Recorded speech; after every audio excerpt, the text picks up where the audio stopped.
The Houston Rockets put together quite a super team in 1996 when they acquired Charles Barkley from the Phoenix Suns to play alongside fellow future first-ballot Hall of Famers Hakeem the Dream and Clyde Drexler. Rockets management hoped that Barkley's toughness and hunger to win a ring could help the team capture their third title in 4 years.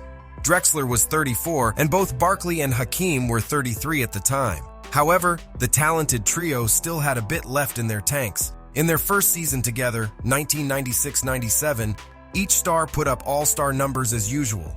Hakeem averaged 23.2 points, 9.2 rebounds, and 2.2 blocks per game. Barkley contributed 19.2 points and 13.5 rebounds per game, and Drexler chipped in with 18 points, 6 rebounds, and a team-best 5.7 assists per game.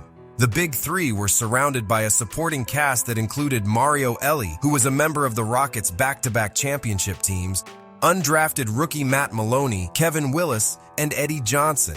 Houston would finish the season with a 57-25 record, tied for fourth best in the league. And in the playoffs, after getting past Minnesota in the first round and Seattle in the semifinals, the Rockets fell to the Utah Jazz in the Western Conference Finals as John Stockton drilled a game-winning three-pointer in Game 6. The 1997-98 season proved to be a season full of injuries for the Rockets. Despite the injuries, Hakeem, Barkley, and Drexler led the team to a 41-41 record and a trip back to the postseason. However, the Rockets were once again eliminated by the Jazz, this time in the first round. Drexler retired following the season, but that didn't mean that the Rockets' super team experiment had come to an end. In 1998, with the end of the Bulls dynasty, the Rockets acquired six-time NBA champion Scottie Pippen from the Chicago Bulls in a sign-and-trade deal, providing the team with yet another future Hall of Famer. The 33-year-old Pippen joined Barkley and Hakeem to form a solid but aging frontline in Houston. Led by the new Big Three, the Rockets finished the strike-shortened 1999 campaign with a 31-19 record. While Hakeem earned a spot on the All-NBA third team, Barkley pulled down 12.2 rebounds per game, and Pippen earned all-defensive first-team honors for the 8th consecutive season. Unfortunately, though, the star-studded trio couldn't deliver the team a title, as they were defeated by the Los Angeles Lakers in the first round of the playoffs. Pippen would be traded to Portland in the offseason after only one season in Houston.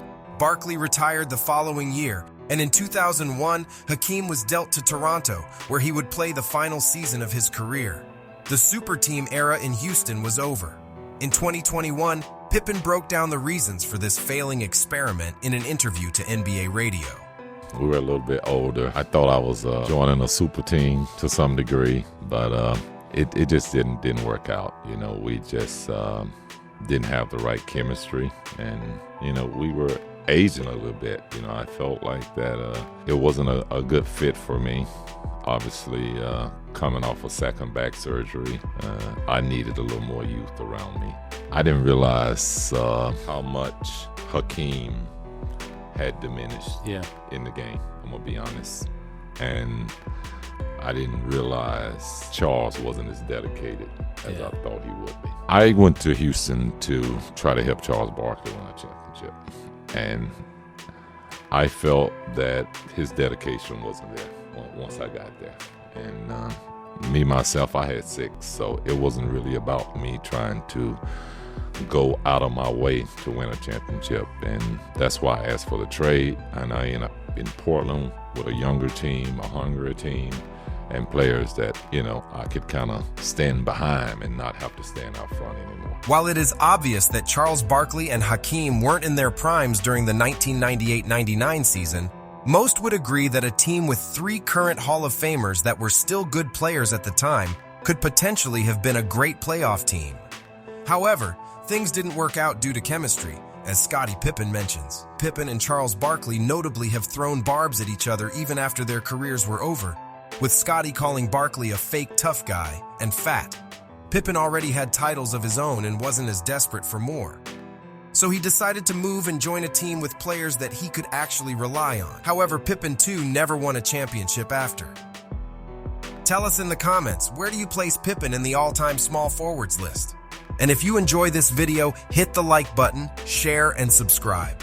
For even more basketball content, subscribe to our other channels, Free Dawkins and Vintage Dawkins, and follow us on social media.